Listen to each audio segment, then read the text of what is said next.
Hey, what's up, everybody? It's me, Danae, and I'm here with a message for you. Happy Friday! You made it through another week. Hope it was a good one. Cheers to the weekend, to the freaking weekend at that. I'll drink to that. Yeah. Today is May 16th or 17th? 16th, yeah. 2025, of course. And we are going to get right into this thing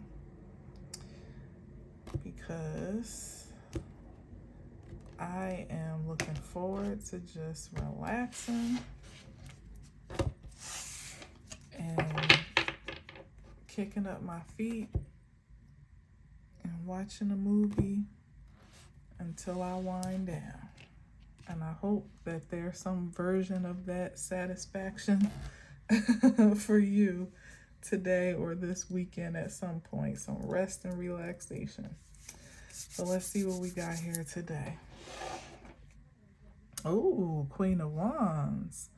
The life of the pate, usually. Queen of Wands. I don't see anything significant sticking out today. Not really.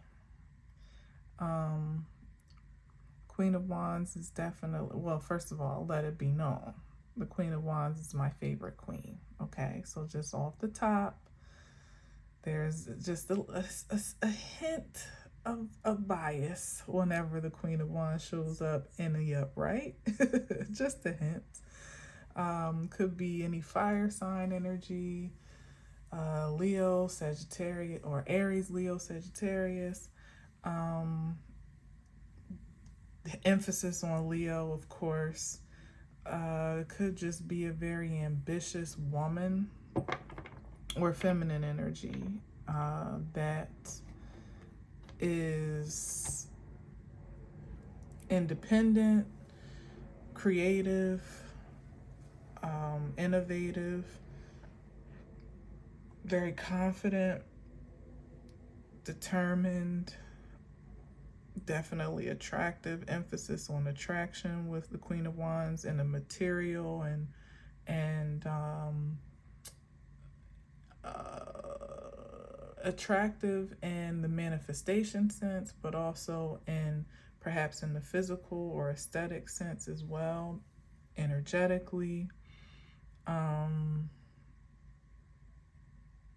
Yeah, definitely striking in more ways than one, but definitely in the confidence, the esteem, like this usually is a type of woman that doesn't really have to say much to kind of make an impression, but oftentimes doesn't mind saying, or making their presence known, in one way or another, whether it is by speech or just by, well, it's not the Queen of Swords, but I don't want to put it as if, the Queen of Wands won't speak up or speak out, because she absolutely will, but there's usually just like an inspiration of passion that a Queen of Wands leads with, and it kind of like oozes out of her aura. A lot of times it's either intimidating or infectious, and there's really not too much of a common ground between those two extremes, like not really, not usually. It can either, push people away or make people feel uncomfortable or coil within themselves, maybe even feel insecure, or it inspires that same confidence and spunk, and fire, kind of lights a fire in others, in the highest frequency, to kind of express that aspect of themselves, fire sign or not, And of course, you don't have to be a fire sign to embody those traits, of course, but definitely signature usually comes natural to the fire signs, particularly, or if you have a lot of fire in your chart. Which, by the way, I'm a Sag sun in the second house, and I also, well, I guess that doesn't really matter. But yeah, that's like my prominent energy for the most part, and a whole lot of Libra in other aspects as well. So a pretty decent balance of fire and air, and then a sneaky little water aspect with Jupiter and Scorpio. So, you know, I got some good balance, good elements going on in my chart for the most part. But anyway, enough about me. See what I mean? Like, don't mind if I do speak on myself as the Queen of Wands would. Like, don't mind making myself the center of attention for a hot second. But no, I'm just trying to be more, uh, like to share more so that you kind of know who's reading your cards or who's reading the cards, whether you resonate or not. And I guess, to whom it matters, those types of aspects make a difference, or maybe give a little bit more insight to who I am and why I am the way that I am. But yeah, Queen of Wands. So maybe you can relate to kind of being an it girl to some degree, or just, and it doesn't have to be in any type of like public display feature, or even necessarily popular by any conventional standards, but you march to the beat of your own drum, you do your own thing, you set your own trends, you live by your own standards for the most part, generally speaking. And you're highly creative. It's the type of energy that you're just doing your thing, and sometimes it catches on like wildfire. Like I said, other people may be inspired by it, and you don't necessarily always, anyway, because depends on what fire sign we're talking about, but it's not necessarily an intention to impress a certain outcome or make a certain influence, is what I'm trying to say. But it just kind of happens naturally. Like, oops, all of a sudden, I'm a vibe. Didn't even mean to be. Well, okay, sure, why not? I'm just doing me, but and I'm not talking about me per se. I'm talking about this energy. But it's just effortless to just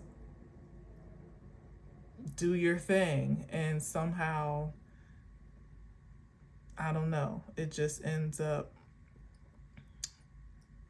making an impression or an impact in ways that you sometimes may not even notice because you're not even looking for it, but also in ways that you just didn't intend to.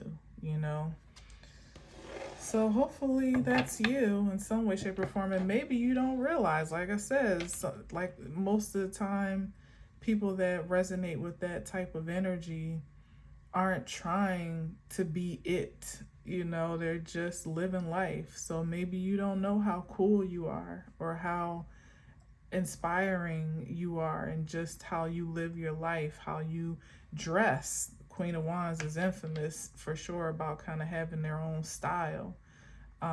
You don't know how your confidence inspires others to find their own, or to express their own. You don't know how your creativity influences other things, creation of other things, or pioneers pathways for other things to emerge. You may have no idea, you really may not.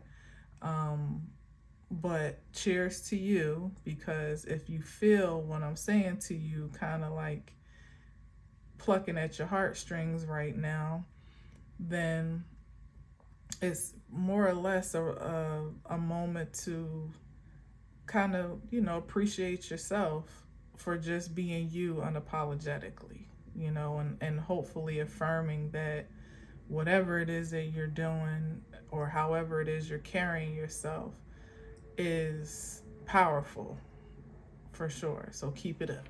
Keep up the good work.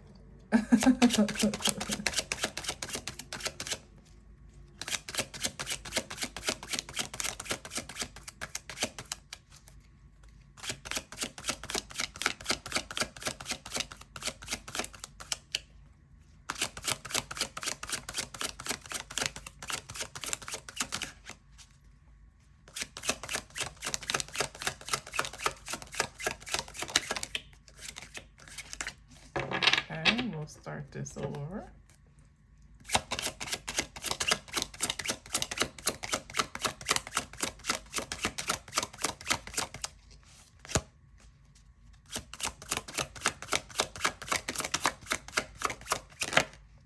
Ooh, Hierophant. Okay.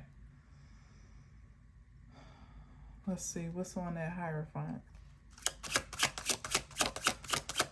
That's corporation, society, tradition.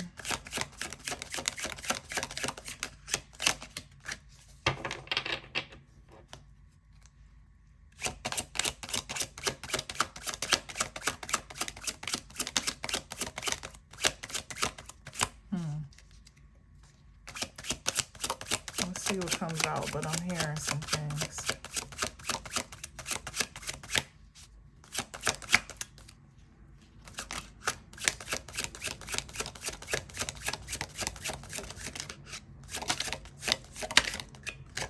Okay, so what I'm hearing is, as I was saying, sometimes you don't know that you're being admired. I didn't say admired, but that's what you're being admired. You're being observed. That's another word.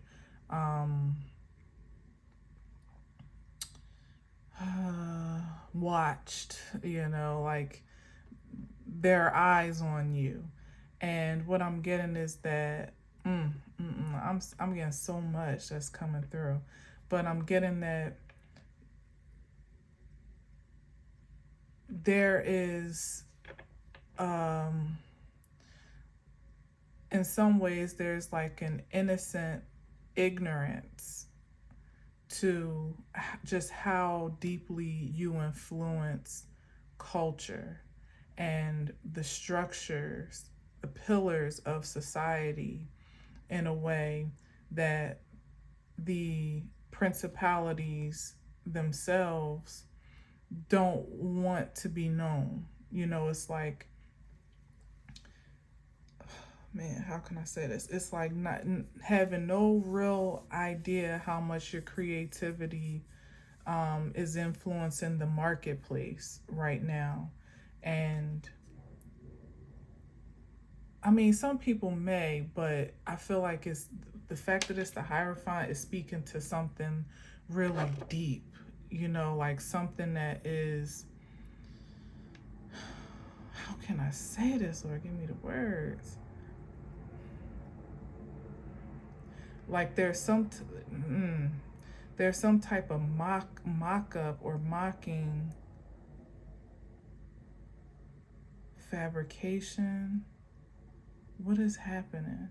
It's something about, and I can't help but, oh man, I'm fighting myself on being divisive right now, because I feel this urge to speak to it, particularly, as Black women in general, for sure, but for some reason I'm this nagging feeling internally is about Black women influence in society, and how, which I mean, if but not everybody knows. And some of us that kind of know don't even, I get the sense that we don't even know how deep it truly is, because there's this facade, of almost like, how like you could like I said earlier in the beginning, like you could be in a room or out and about in public and somebody is staring at you, but when you kind of catch their eye or catch them, they look away. You know what I mean? They don't, like somebody that doesn't want you to see them kind of like checking you or staring at you or, looking you over or whatever. It's given that energy where it's like the powers that be, or the powers that were, peace to Shabi Zane, want to continue to keep up this facade that we don't need you, you need us. But it's like it's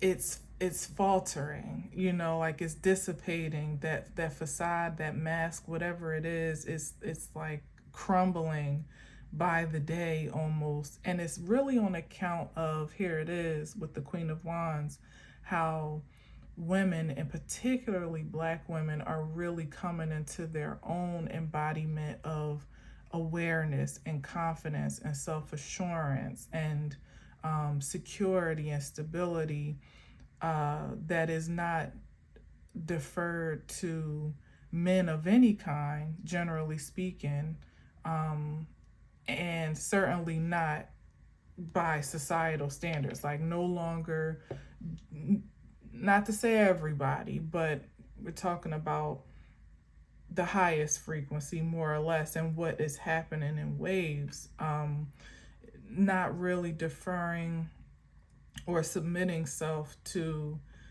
conventional standards of beauty, like everybody just, back to that Queen of Wands, just kind of just doing your own thing, whatever it is. Wear your hair natural, wear your hair straight, wear a weave, wear a wig, wear braids, whatever it is that you like to do. There being like a unique and organic expression of that, even through switching it up to all those things if you feel like it, but just like not really just living life through your own personal passion, which I kind of said yesterday in a sense. But this, like with this Hierophant, is something like not really realizing how much power we are, Black women as a collective, and of course energies that are find themselves in alliance and support and connection to, in any particular way, also benefit from this, fortunately, are really shaping society, or influencing society to bend to our will and to our desires. Like there's some type of influence that's happening behind the veil that, is slowly kind of like, the veil's pretty sheer at this point, so it's slowly kind of like revealing itself, not just for those that are, like others to see, but especially for the woman herself, or Black women as a collective themselves, to kind of really own their power, not to diminish anyone else's or depreciate anyone else for holding their own, but as the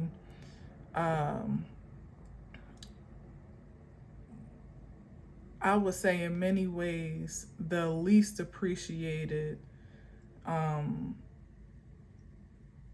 population of humanity. I don't even know how to say it. Like, the Black woman has kind of been on the bottom of the totem pole as to how she's respected or not, cared for, appreciated, protected, taken care of, in so many different ways, by our own one to another, by our men, by other races, by, like, it's just, when it comes down to, if considering who's that worst, in the worst case scenario, like I said, bottom of the barrel, bottom of the totem pole, it's been a Black woman in many ways for a long time. Until most recently, where I said it's like, I feel like women are just reclaiming their own power, women in general for sure, but Black women are really, flexing in their own in their own power and their own creativity in ways that is influencing, probably has always in some way, shape, or form, but now it's like it's you can't even, it's getting hard to miss. And in the higher echelon aspects of society and creation, where it's been well concealed, and where your attention could be averted in a lot of different ways, to almost feel like you have no power, influence, or say whatsoever, definitely no security, is actually quite the opposite. And where that facade is being like gripped, for dear life, is it's virtually impossible to hold that leverage and that power in the same way that it was before. It's like I said, when you actually, it's clear that there is a need for the Black woman to kind of to be in agreement, alliance, to be for, even for her attention, for her approval. Like there is a need there, and there's a great void and deficit in that, because so much of what was being given away or even siphoned away freely is now being reclaimed and conserved, so that's where the desperation is starting to kind of show itself, where the deficiency is in different ways. And that's why it's starting to be hard to deny it or to act otherwise,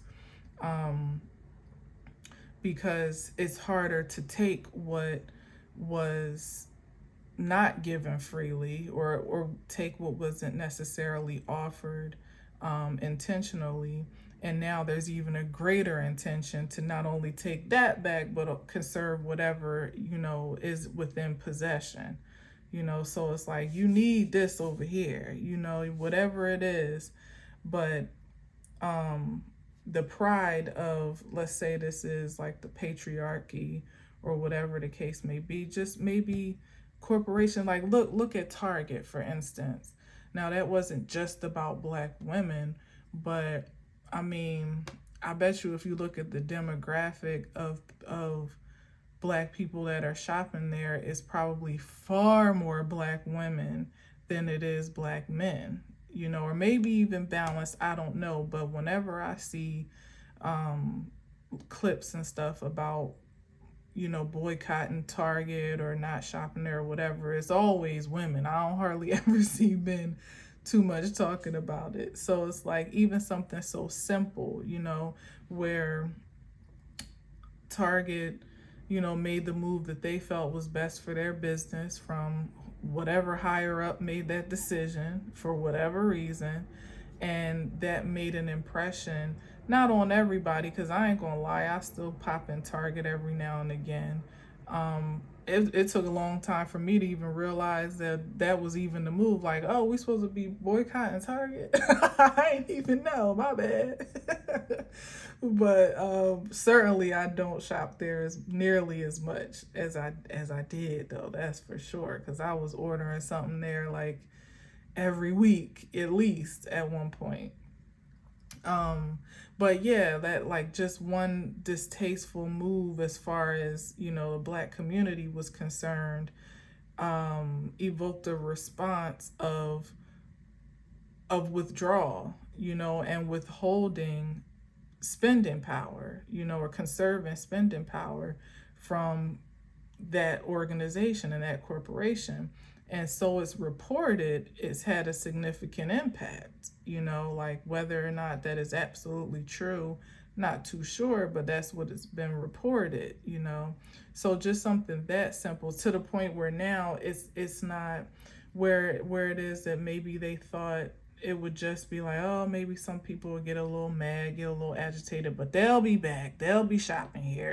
That we'll still have customers. We'll still make money. Target is Target. You know what I mean? Where now it's quite clear that that demographic was making a great enough contribution to that corporation that it makes all the difference, or makes a significant one, especially in these here United States, So it's something like that. Like, I just dumbed it down because it's kind of hard for me to get to the depth of what I'm sensing, because it's deeper than that. Like, we talking about centuries of gleaning from, you know, gleaning black power and siphoning it and redirecting it through arteries and veins in society that have no direct effect, especially in a positive way, on the source of that force, So now it's like, well, I'm going to kindly take that back since you're not willing to share or be fair. And I'm going to use it for my greatest good now, like, because I have the liberty to do so. And now you're seeing the effects of that deficiency in many ways, So let me keep going. And now I'm just going to go straight across because I didn't talk so much on that. But there's something about that. I'm probably going to have to come back after I rewatch and speak on that, because I feel like it might be something worth channeling a little bit deeper.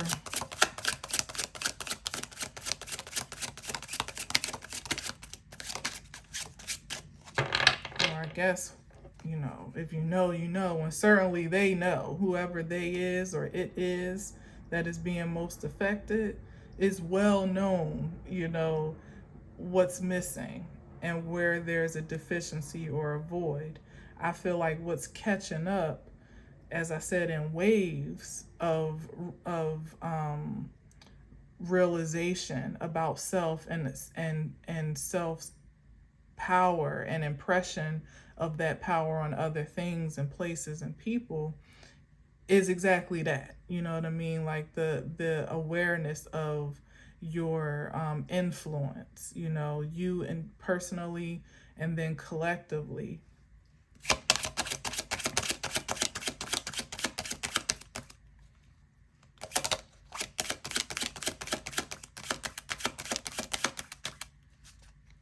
Like, oh shoot, like little me did all that. You know what I mean? Like, yep, you sure did.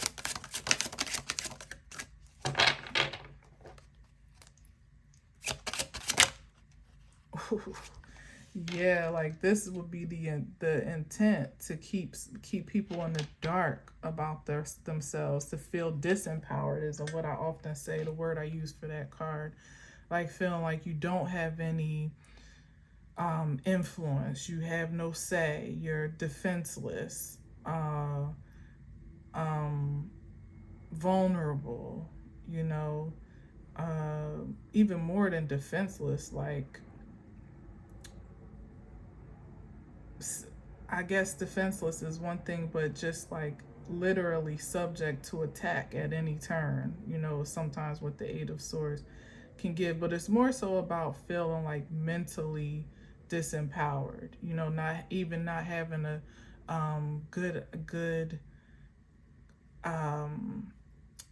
good perception of yourself, that this is what is being held on to. Like, no, don't let them know.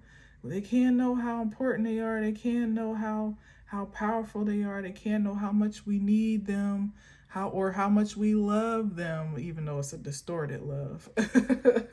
They can't know that, because it's a fear that level of empowerment and awareness would disempower control, and it is, because like I said, there's no longer a deference to anything outside of yourself when you know that you hold the keys, and you are the moment, like that. It's like, well, if I am the moment, then it's popping wherever I am, whether I'm by myself or if I take my energy over here or over there. Like, you know what you bring to the table or bring to the party, so to speak. So it's like, you know, you being the life of the party but deciding to stay home. You know, every time you get invited to somewhere that just, maybe not everywhere, but to things that it's just like, not really my thing or not my thing anymore, you know, the party sucks. It's like no nothing popping.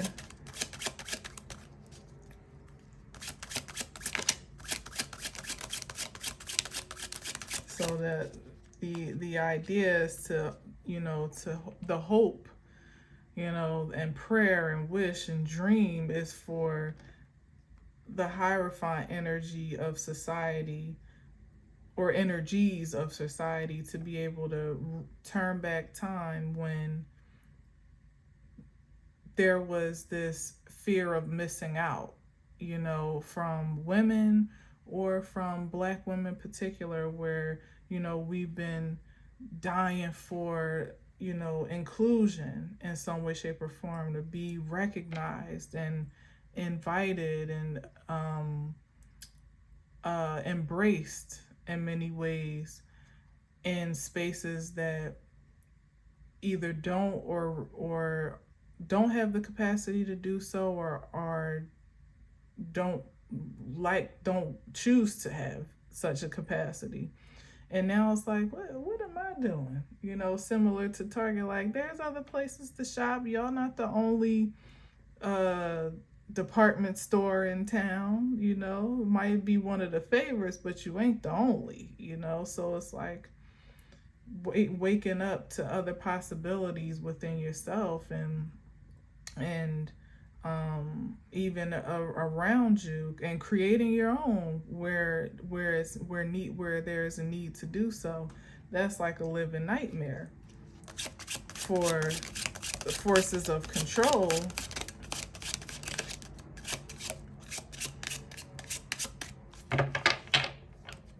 that ultimately, I won't say they can't survive without that force, but they certainly don't thrive the same.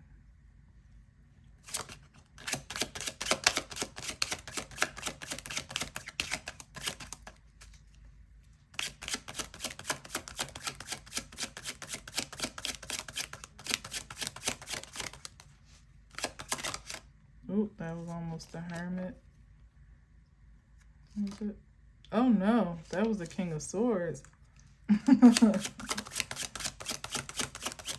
was the King of Swords, child.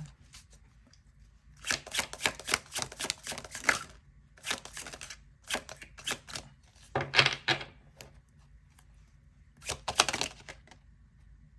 don't know what that was.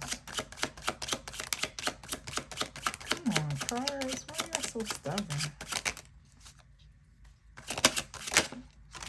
Okay.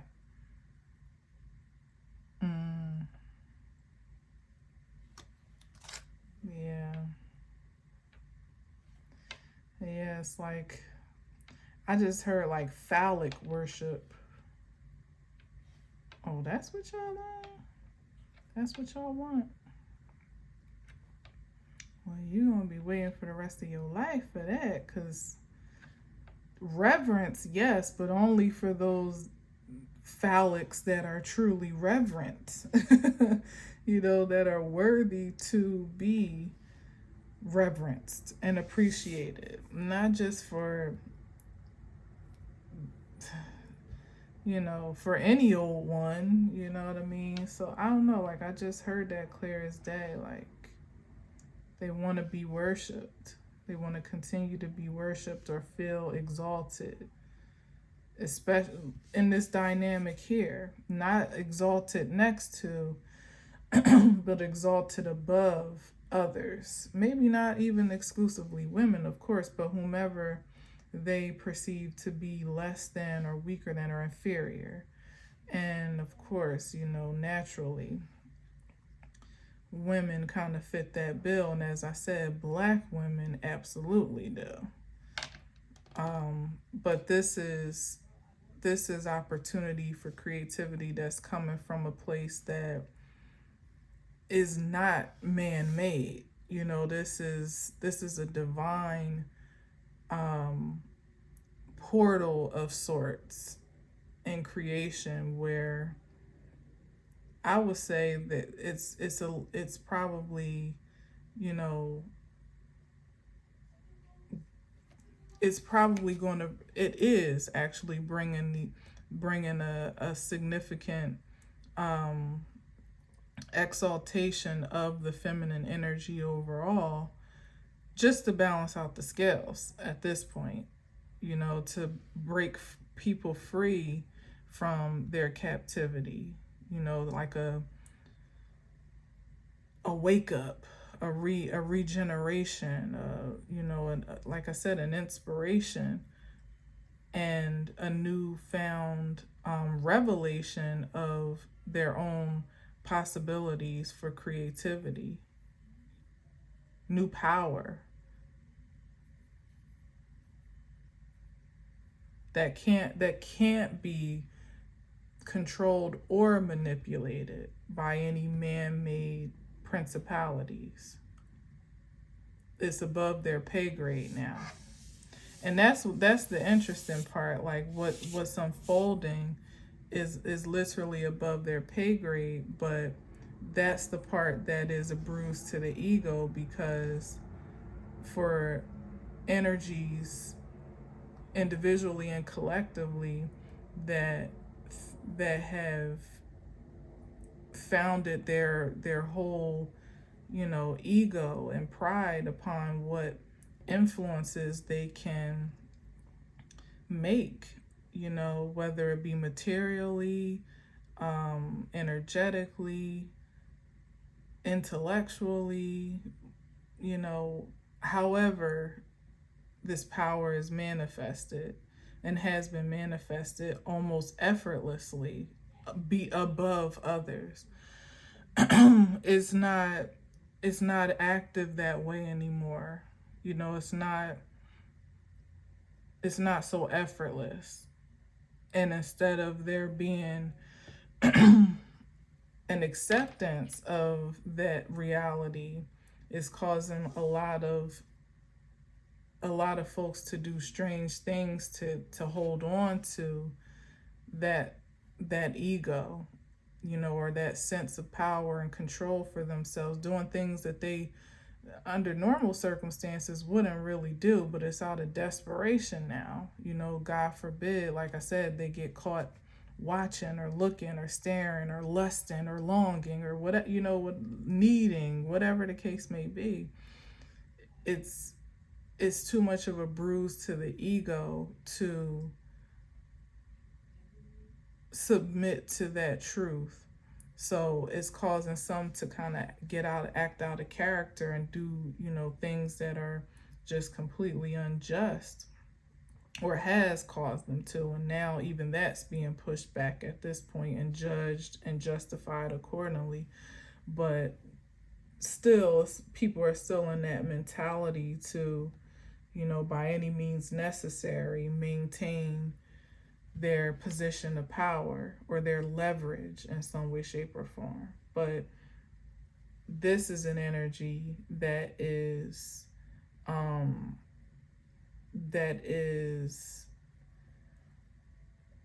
how can I say, like, gifted, I suppose, to whomever the divine sees deserves it at this point.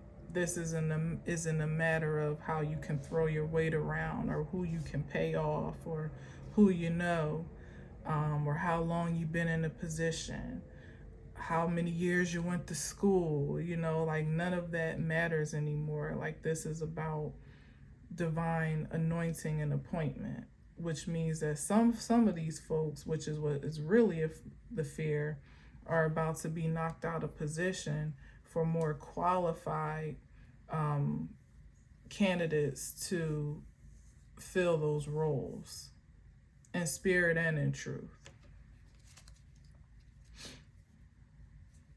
And there's nothing that anybody can do about it. Because the more pushback, bless me, the more pushback that there is, the more trouble people are creating for themselves. The more what's the word that I just heard?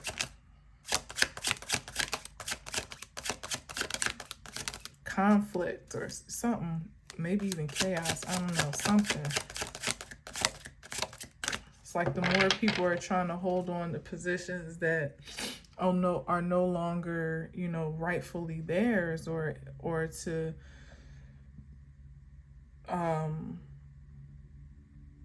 impose themselves in spaces, intrude in spaces that they're no longer welcome in, maybe even by their own doing their own actions, but by divine ordinance, more or less, the harder they're actually making life to be for themselves, to move on and ultimately upward, you know, back toward this true pure power that they, you know, of which they really truly desire. This almost omnipotence here. But that's only going to be awarded, and it only is awarded to those that have proven themselves to be trustworthy to conduct it and to create with it. And that's masculine and feminine. Certainly not reserved just for women, but it's definitely going to see a rise in powerful women in this season, because the chains are being broken. You know, those limitations can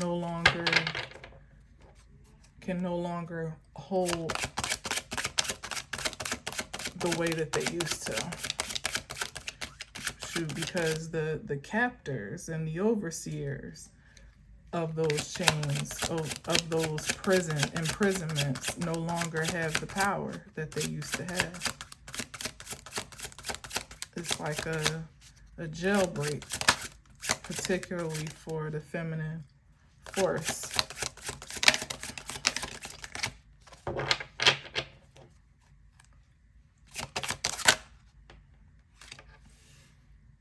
Four of Swords.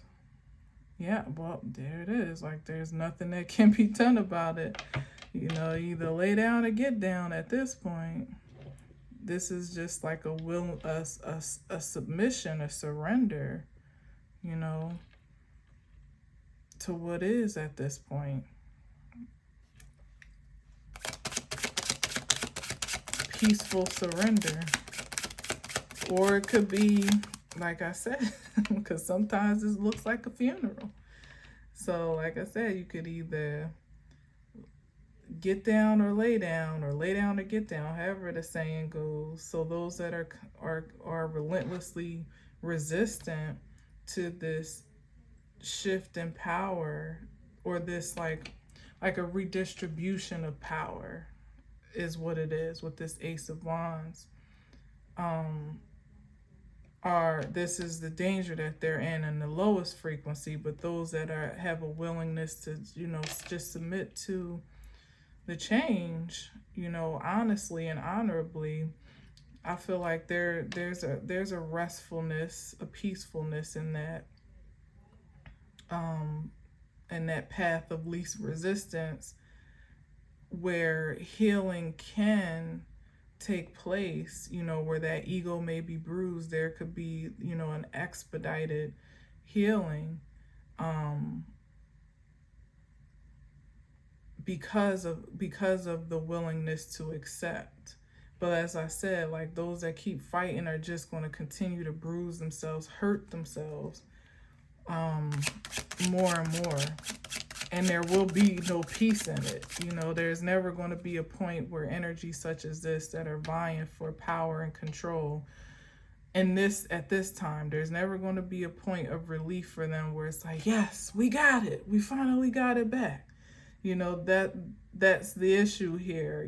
Why the attempts and the not attempts, but like the efforts are becoming more and more outlandish and even desperate, virtually ridiculous in a lot of ways, because there's like no relief in the ways that there used to be. Like, I'll just do this or that or position myself this way and all is well. It's like, no, there's never going to be a satisfaction in trying to force control, abuse power, captivate.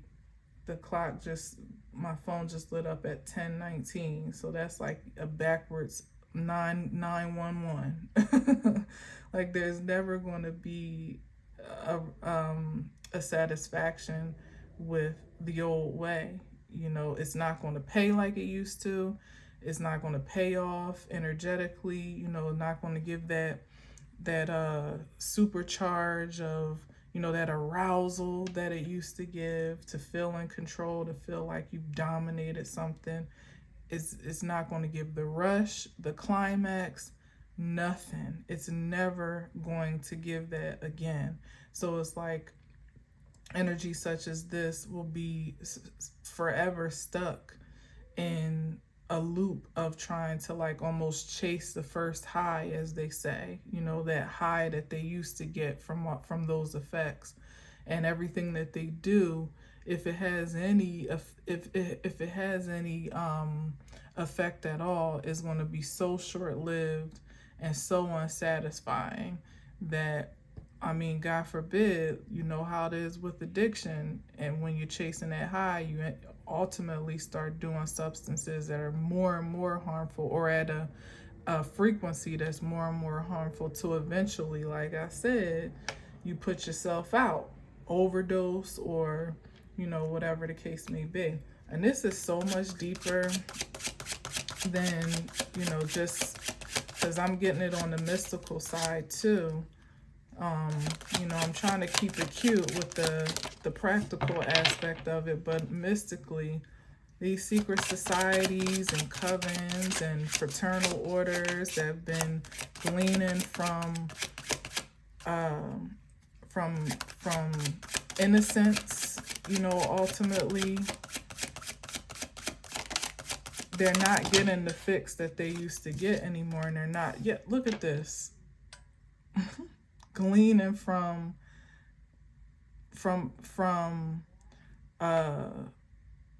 unsuspecting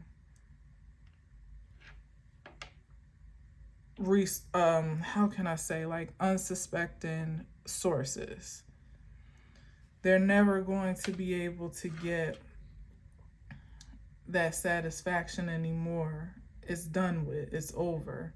So, and the more that they try and insist, it literally could come down to downright impotence, the opposite of omnipotence, where people are completely stripped of any power whatsoever, even in their own phallic, let's say.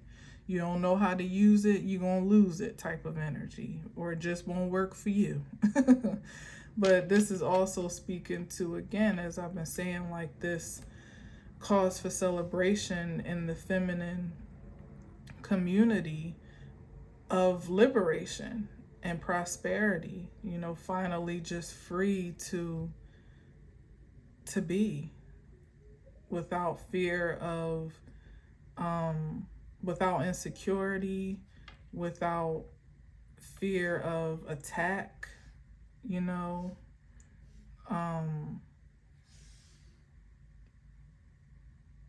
of infringement on your sacred energy in some way, shape, or form, abuse, all of that stuff. It's like,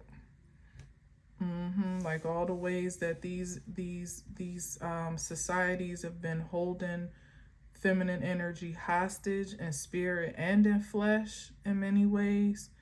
It's a wrap for that. It's a wrap. And not only is there liberation for all, it's also going to be quite clear, like there's going to be exposure, like you'll be able to see, like I said, like Target being on display for what they've lost. You'll be able to see like people kind of dilapidating, almost right before your eyes, deteriorating right before your eyes on account of the energy source that they no longer have access to, energy sources in some ways that they no longer have access to, and on account of what they keep trying to do to re you know to acquire it, or to regain access in some type of way.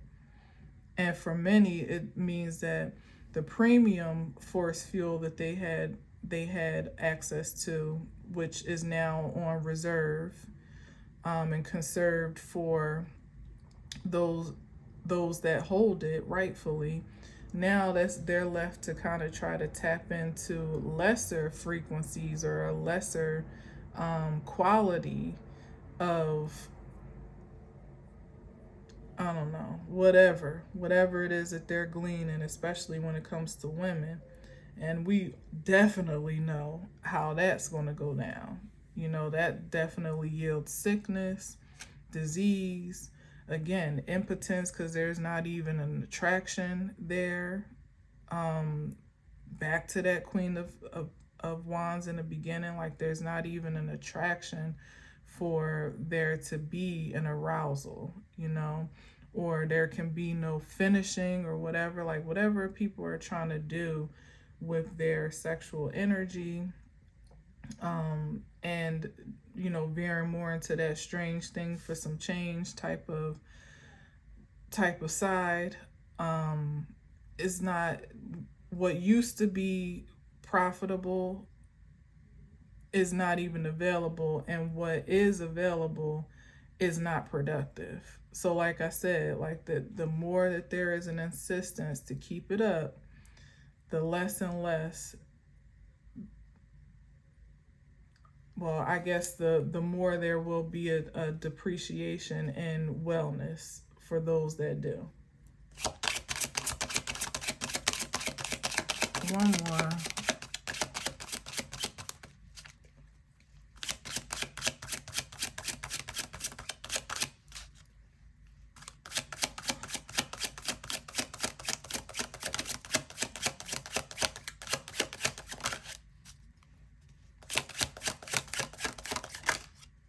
I think that was the Hermit, wasn't it? I don't know. I keep seeing the Hermit. I don't know why. That was the Page of Wands. It's the staff that I'm seeing. Was that a card? Yeah. That was one. Okay. Look at that. I'm so glad we ended there. The Nine of Pentacles. The Grande Dame of Independence.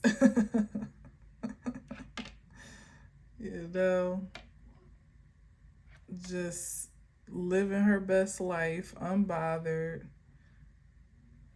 without answering to anyone, in particular. Living on her own terms, by her own resources, by her own rules and morals and ethical standards.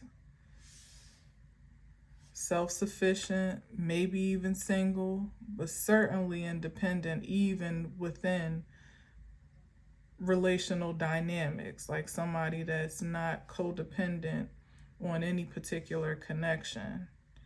If it doesn't add value to who she has cultivated herself to be, then it's not welcome. Just as cut and dry and simple as that. So all these energies that really have nothing to offer because they've been stealing and siphoning for themselves all this time, and now they're being stripped down and exposed for exactly, for as raw as they are, would never really be given the time of day with an energy such as this. And that's also the fear, because again, if this is the high value, high quality feminine force that is coveted and lusted after, as a matter of fact, for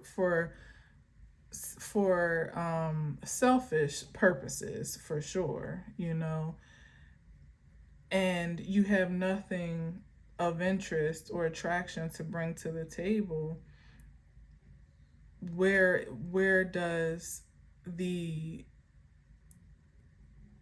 where is your fuel going to come from? You know, it's like being shut out of an exclusive, a very exclusive sector of the dating pool, you know, and only having access to like ladies for the streets, you know, ladies of the night, no shade, you know what I mean? Like those that, you know, are not independent, that are looking to be taken care of, that, you know, are not self-assured or even self-aware, insecure, codependent, you know, all types of things, you know, that are just not particularly creative here with the Eight of Swords. The trick was that these women, this caliber of women, were being held in a place like this where they were alluded to believe that they were of that nature or didn't have as much to offer as they did, but all the time they had everything to offer, and that energy was just being kind of sucked out of them in a lot of ways. But now what's left in this pool over here, this cesspool, so to speak, are those that really don't have much to offer in a lot of ways, or just very underdeveloped in the becoming of this. So there's not much to glean from, you know, there's not much to siphon. There needs to be more of a pouring into, if anything, and the energies that I'm speaking of, this lower frequency of masculinity, doesn't have anything to pour in, because they've more or less substituted what they could have cultivated for themselves for what they were able to steal from someone else, you know, that had an overflow, an overstock. And so now it's like just a rude awakening across the board, like this is it. And a lot of people don't want to accept that this is all that's left. But really what it comes down to is that this is an opportunity for folks in this energy to get real with themselves in solitude right here and surrender to the process of becoming on their own, you know, masculine and feminine, so that there could be this this evolution of independence in an authentic sense. But will that happen? You know, will people see that process through at this point is the question. Like, will they actually submit themselves to that truth, you know, and face their own heartbreak, which is what I often see with the Four of Swords. That Three of Swords on the wall is like the Three of Swords card, like to face your own traumas, your own tribulation, and, you know, heal from it, transcend it, hopefully. It remains to be seen, because it's much easier said than done, especially when you've been in the habit of getting it secondhand all this time. You know, like some people are going to have to completely learn how to look at this. Seven of Swords, my goodness. And what, first of all, the Devil, oh my gosh, and the Fool.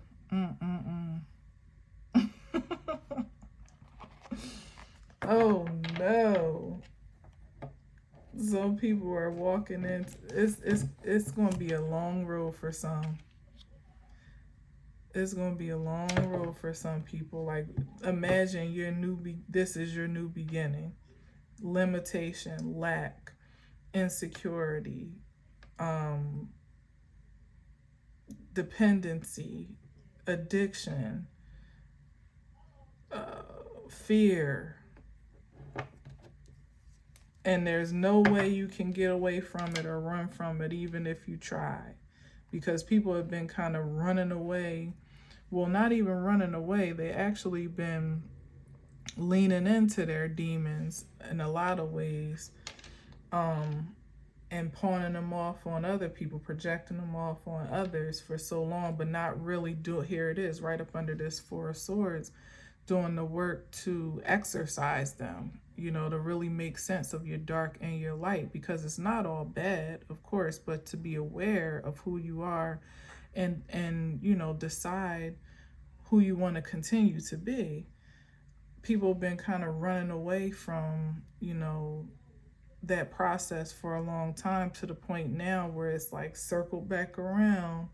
It's like traveling in a loop, you know, literally a full circle with the Fool card. Like there's something that you cannot get around. You're either going to be completely consumed, same as with this Four of Swords, you're going to be completely consumed by your darkness, or you're going to surrender again to the process of exercising all the both polarities and dualities of yourself to the point of wholeness.